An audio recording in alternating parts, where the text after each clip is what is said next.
우리가 물가에 또는 이렇게 저수지나 호수에 오리 가족들이 이렇게 한가로이 거닐는 모습을 볼 때가 있습니다. 한가로이 물 위에 떠 있는 오리, 물에 빠지지 않는 이유가 있다고 합니다.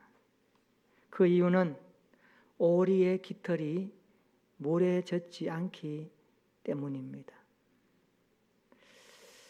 오리는 꼬리 부분에 작은 기름 주머니를 갖고 있는데, 오리는 입으로 그곳에 있는 기름을 묻혀가지고 자기의 깃털에다가 이렇게 묻히는 겁니다.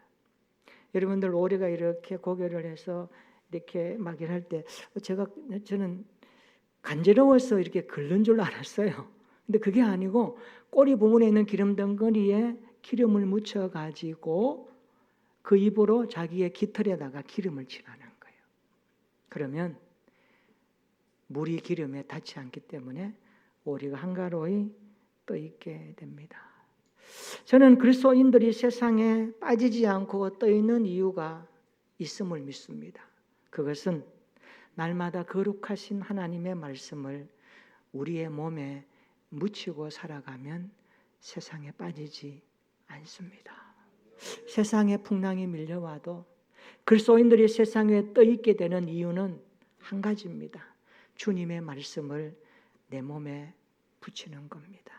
오늘 또 예배 자리가 하나님의 말씀을 몸에 묻히는 성령의 기름 부으심이 있는 은혜 시간이 되었으면 좋겠습니다. 그래서 세상에 빠져 떠내려가지 않고 요요히 하나님을 기쁘시게 하는 승리자들로 살아내는 힘을 얻는 귀한 시간 되었으면 좋겠습니다. 인류의 역사를 살펴보면 역사는 힘 있는 자가 힘 없는 자를 지배해 왔습니다. 이 역사학자들이 내리는 결론입니다. 그래서 군주론을 쓴 마키아벨리는 이런 말을 했습니다. 태초에 힘이 있었다. 태초에 힘이 있었다. 힘이 있어야 평화도 유지되고 자유도 있고 낭만도 있는 것입니다. 특히 국가 간의 문제는 철저한 힘의 논리로 작동되고 있습니다. 국가가 부국강병을 이루어야 존재하는 것 아닙니까? 그래서 핵을 가지는 겁니다. 우리 힘 있어? 덤벼들지 마. 까불다간 터뜨릴 거야. 이런 존재가 국가 간에 과시하는 힘인 것입니다. 인간은 힘을 추구합니다. 나라도 힘을 추구합니다. 기업도 힘을 추구합니다. 지금도 세계 역사는 힘 있는 나라가 힘 없는 나라를 지배하고 있습니다. 수출과 무역에서, 관세 협상에서 보이지 않는 전쟁 같은 현실에 우리가 직면하지 않습니까? 미국의 트럼프 대통령이 들어서고 나서 트럼프 관세 폭탄에 전 세계 나라들이 떨고 있습니다. 우리나라 대한민국도 마찬가지입니다. 참 어려운 시대에 우리는 살고 있습니다.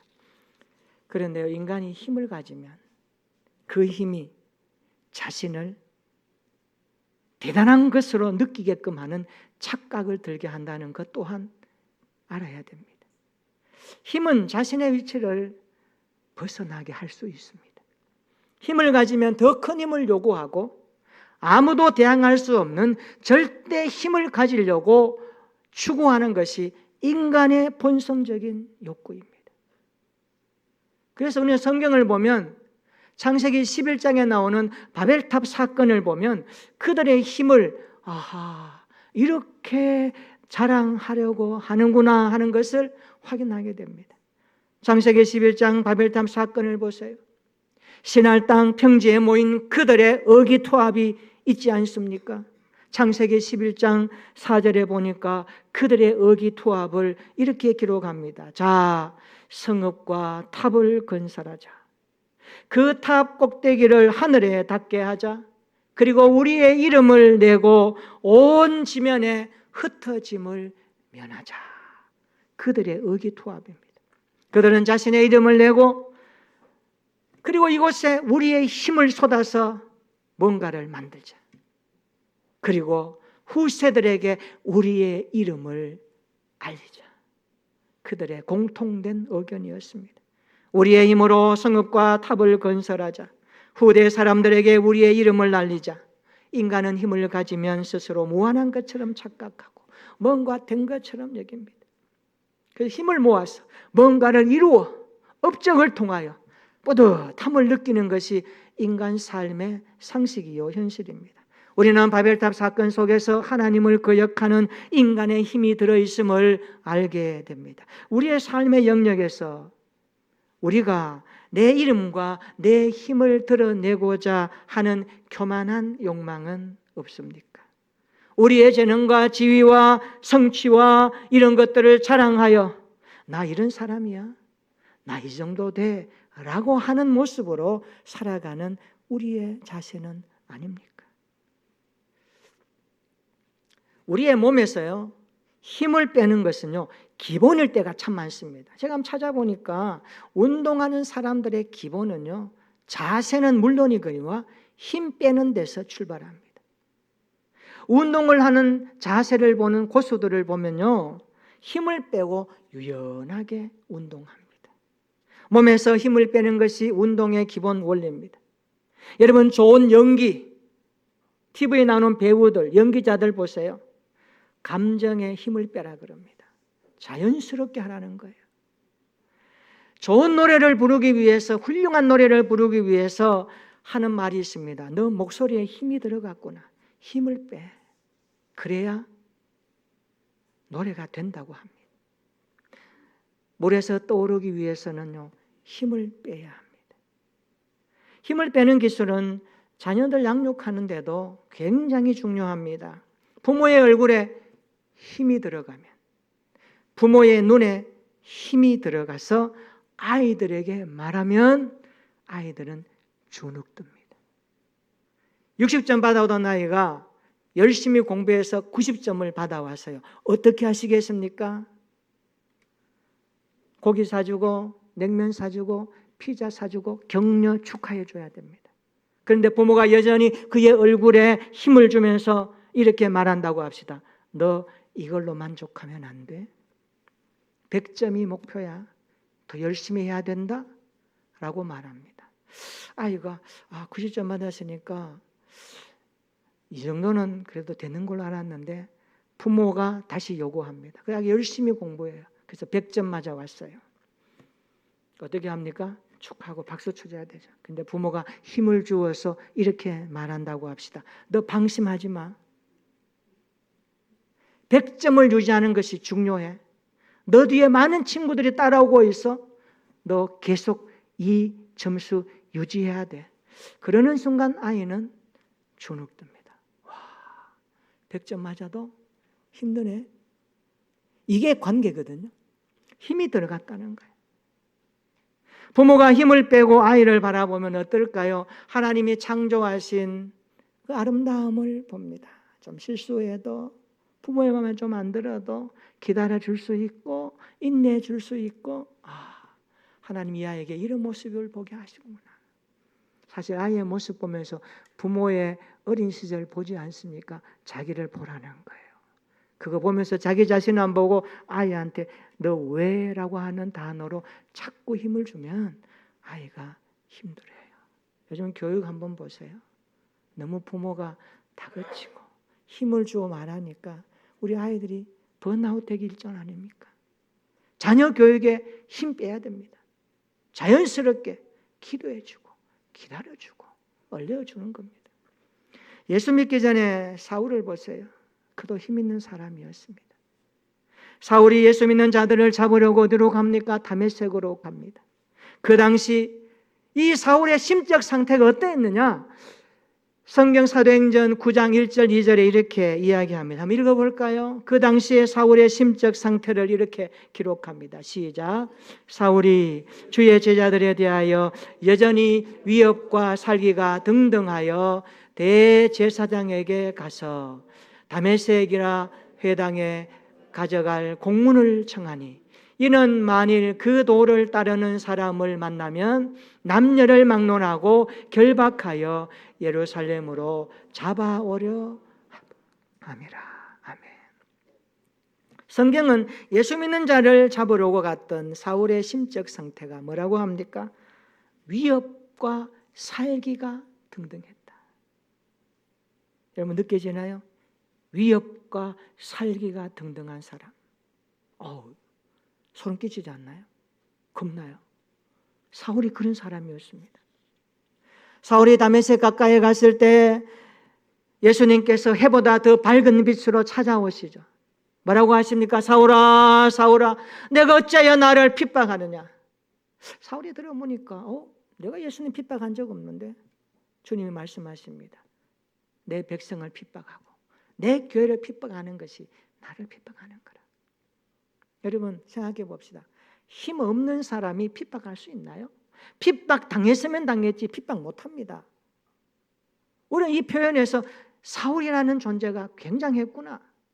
위협과 살기가 등등한 그의 힘이 예수께까지 핍박을 할 정도라고는 몰랐는데 주님이 나타나 말씀하시니까 깨닫는 거예요. 한번 정리해 봅시다. 주님은 사울에게 힘을 빼게 하십니다. 어떻게 빼게 하십니까? 꼬꾸라뜨리게 하시죠. 그래서 눈은 떠서나 보이지 않습니다. 사람의 손에 이끌려서 다메섹까지 갑니다. 사흘 동안 앞을 보지 못하고 음식도 못 먹습니다. 이런 일이 어디 있습니까? 멀쩡한 사람이. 그런데 하나님은 아나니아를 통하여 안수하셔서 보게 하십니다. 그리고 사울이 달라졌습니다. 이것을 사울의 터닝 포인트라 그럽니다. 그리고 사울은 어떻게 합니까? 사도행전 9장 22절 한번 읽어볼까요? 사울이 한 모습입니다. 사도행전 9장 22절 시작. 사울은 힘을 더 얻어 예수를 그리스도라 증언하여 다메섹에 사는 유대인들을 당혹하게 하니라. 아멘. 어제의 사울이 오늘의 사울이 아니었습니다. 사람이 달라졌어요. 여러분 친구가 이런 모습으로 여러분한테 나타나면 어떨까요? 너 지난밤에 무슨 일 있었니? 너 혹시 정신이 이상한 거 아니야? 오해할 거예요. 그날에 이런 일이 있었습니다. 사울은 힘을 더 얻어 예수는 그리스도라고, 예수는 구원자라고 힘을 주어 증언하니까 다메섹에 사는 유대인들이 당혹스러웠다고 말합니다. 사울은 예수를 핍박할 때 사용했던 그 힘을 이제는 예수님을 전하는 데 사용했다라고 성경이 언급하고 있습니다. 바울의 인생을 보면 그런 육체의 가시 가운데서도 그 힘이 빠지고 고통 가운데서도 하나님의 능력을 더 경험했던 하나님의 사람이었습니다. 우리 이것을 보면 힘이라는 것이 참 중요함을 알게 됩니다. 그림 좋아하시는 분들 화가들한테 물어보면 화가들이 사용하는 화법 중에 한색 빼기라는 화법이 있다고 합니다. 이 말은 그림을 다 그려놓고 마지막 한 색만 딱 칠하면 끝나는데 그 한 색을 칠하지 않고 남겨두는 화법이라고 합니다. 그러면 그림이 더 여유롭게 보인다는 거예요. 이게 한색 빼기 화법이라고 합니다. 글씨를 쓰는 서예 대가에게 한 기자가 물어보았습니다. 명필이 되는 길이 무엇입니까? 어떻게 하면 명필이 될 수 있습니까? 이런 글씨 잘 쓰는 사람 부럽죠? 안 부러워요? 우리 아이들에게 너 글씨 좀 잘 써라고. 예. 그래서 뭐 학원도 보내고 하죠. 글씨 잘 쓰는 사람 부러워요. 명필에게 대가인 명필에게 한 기자가 물었어요. 명필이 되는 길이 무엇입니까? 대가가 말합니다. 손과 어깨에 힘을 빼야 합니다. 나는 힘을 빼는데 40년이나 걸렸습니다. 서예는 힘을 빼는 것으로 시작합니다. 그렇게 말했다고 합니다.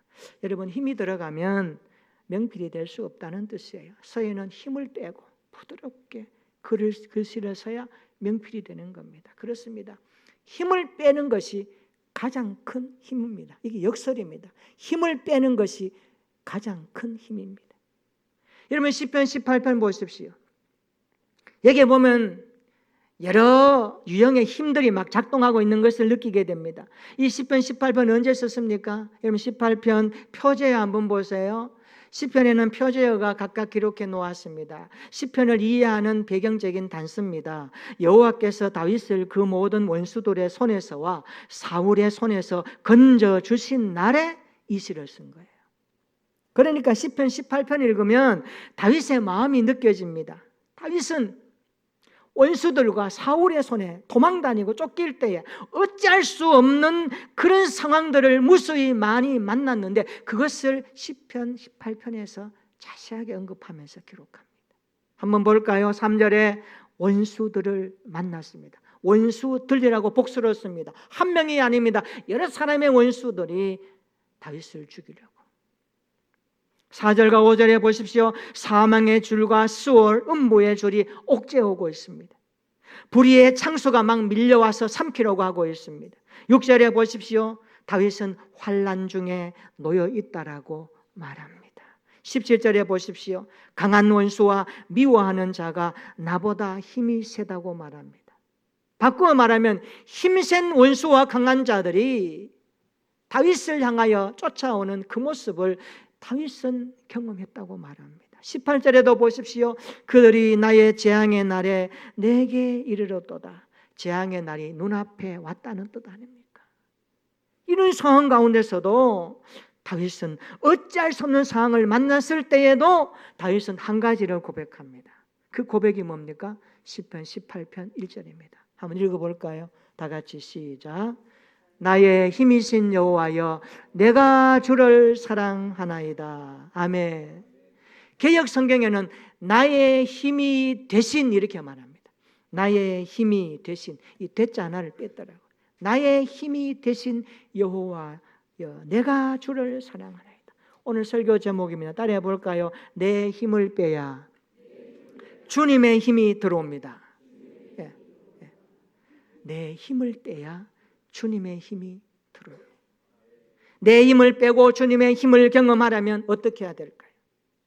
오늘 본문에서 한 두 가지로 말씀을 드립니다. 첫째로 진정한 힘의 근원이 여호와께 있음을 고백할 줄 알아야 됩니다.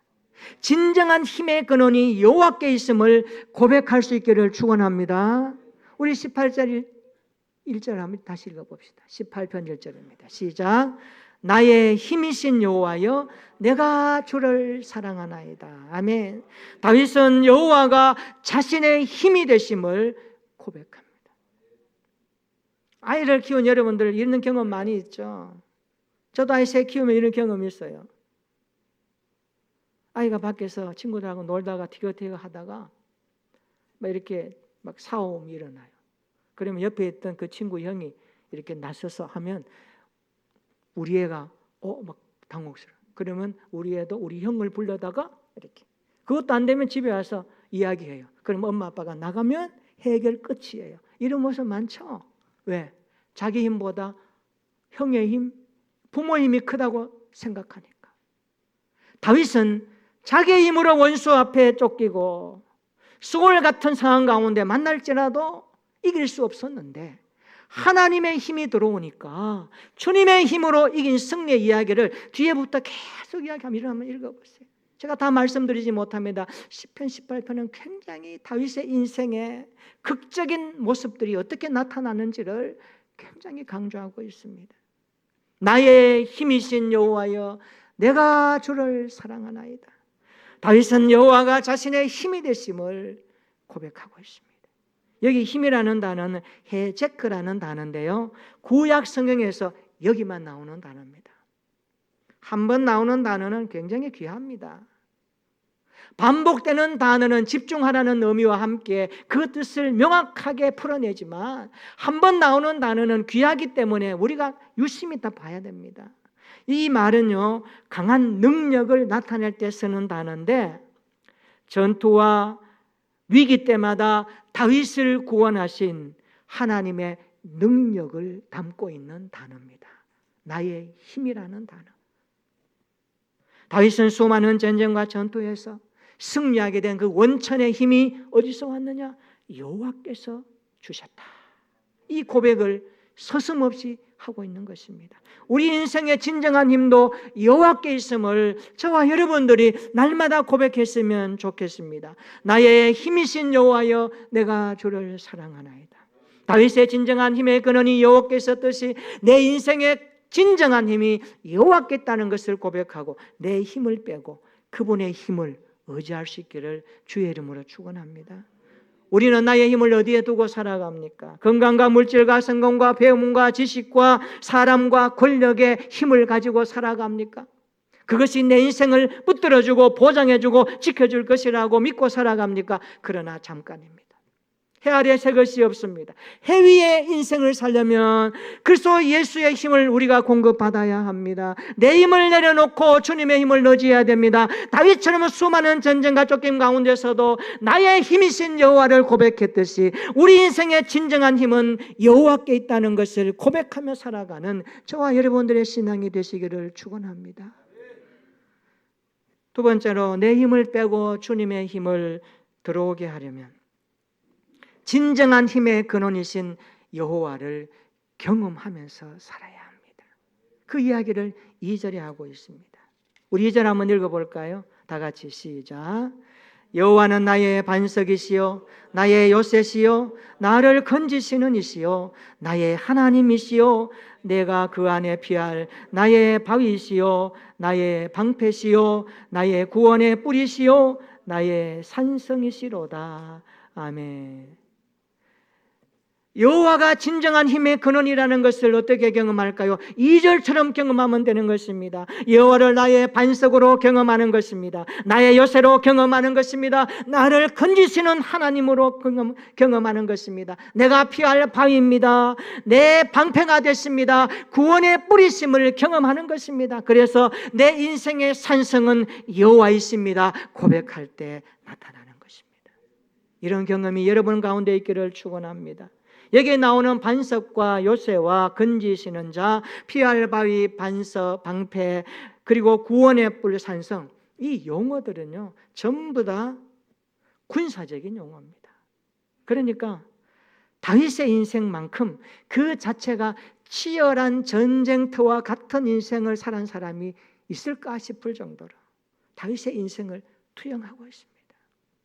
우리 인생도 이와 같지 않습니까?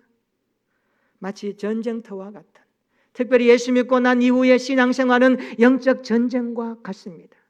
왜 그렇게 전쟁의 현장에 자꾸 유혹도 많은지요, 발목 잡는 것도 많은지요. 하나님의 일을 감당하고자 하고 예배 드리려고 하고 우리가 주님 앞에 좀 집중해서 성경 읽고 말씀 보고 정말 멋있게 좀 살려고 하면 왜 그렇게 앞에 나타나는 것이 많은지요. 바쁩니다. 피곤합니다. 전화가 옵니다. 이 사람 저 사람 만나야 합니다. 우리의 신앙은 말 그대로 전쟁터와 같은 상황입니다.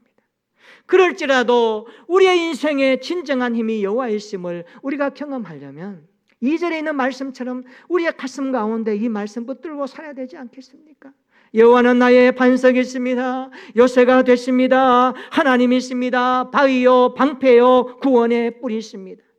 내 산성이신 그분께 나는 피해 살아가겠습니다 고백하며 찬양할 때 그 하나님의 능력이 힘 가운데 우리 안에 작동하게 될 줄로 믿습니다. 이런 믿음을 가지고 사는 자, 하나님 앞에 얼마나 귀한 모습입니까? 저는 우리 모든 성도들이 이런 신앙의 사람으로 우리의 힘의 근원이 여호와께 있음을 고백할 뿐만 아니라 그 하나님의 능력을 체험할 수 있는 여러분의 삶이 되시기를 축원합니다.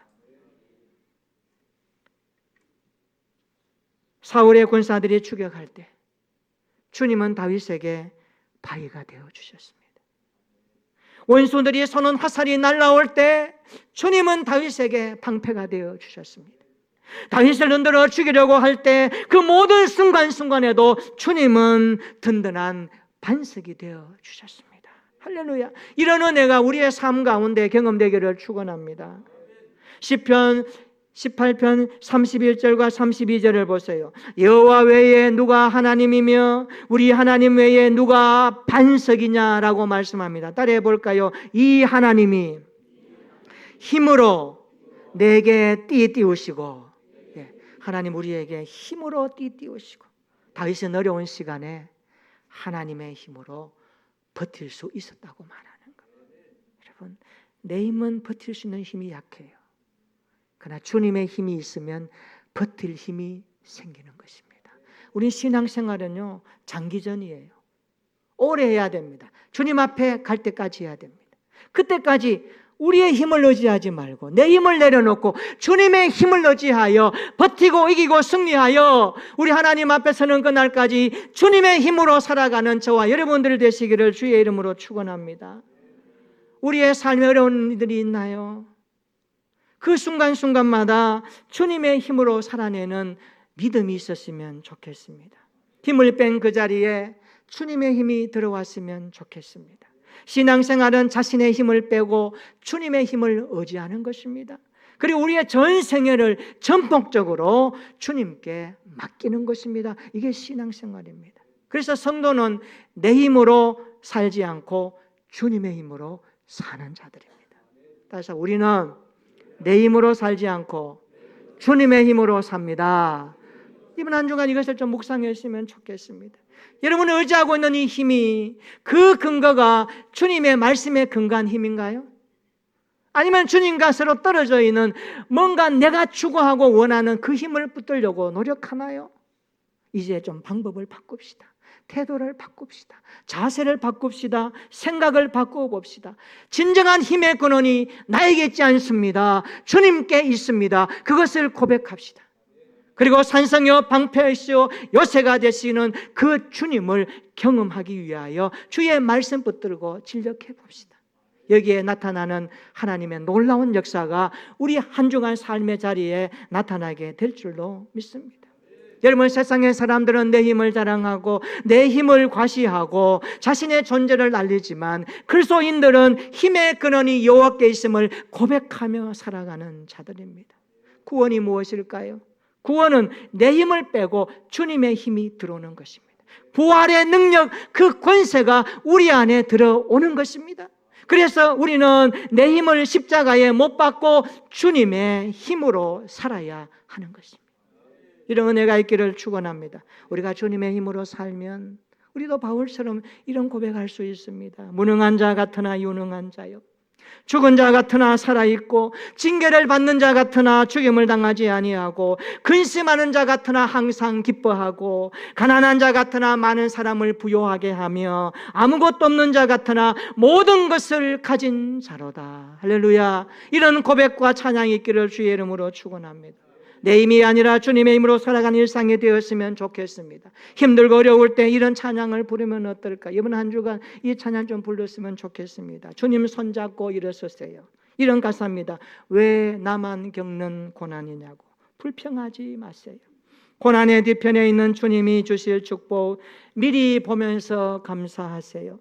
너무 견디기 힘든 지금 이 순간에도 주님이 일하고 계시잖아요.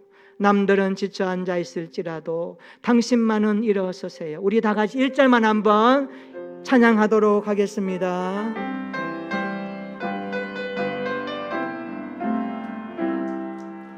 왜 나만 겪는 고난 불평하지 마세요. 고난의 뒤편에 주실 축복 미리 보면서 감사하세요.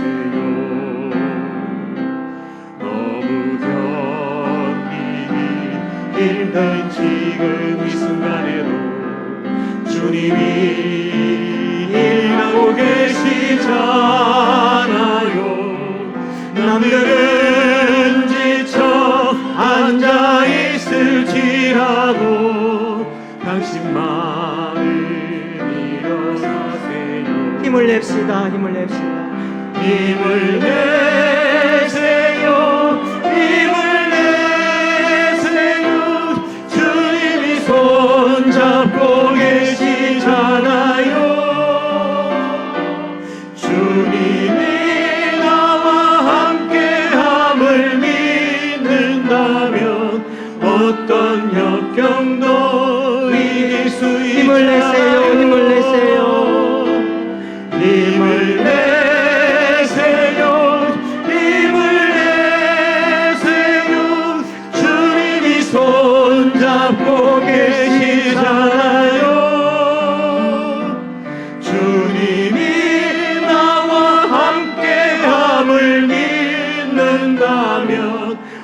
어떤 역경도 이길 수 있잖아요.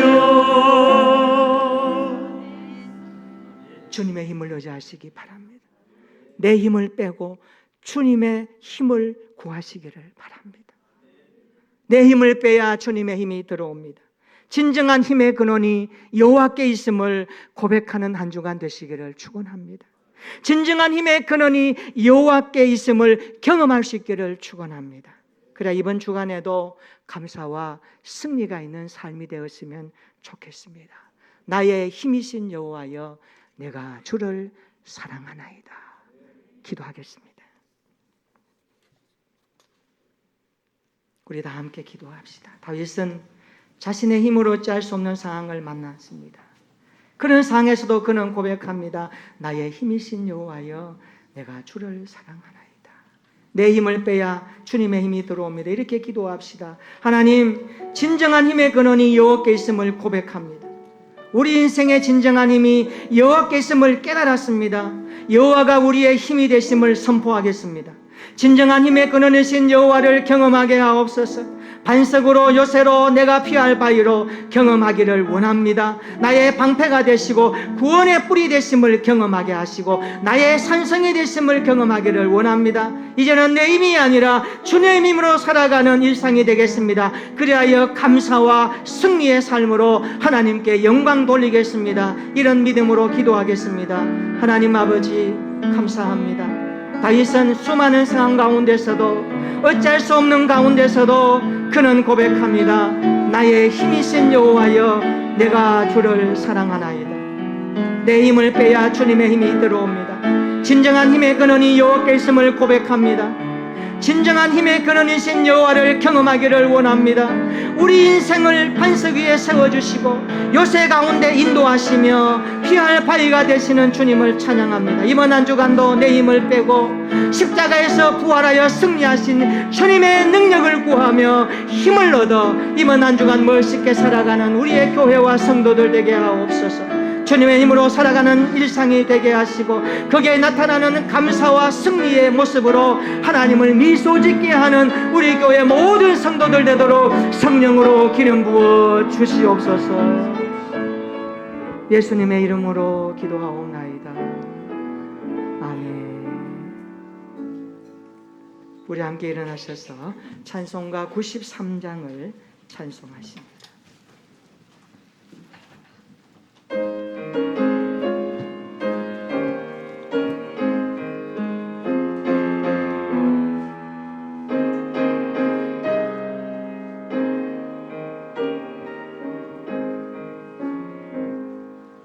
예수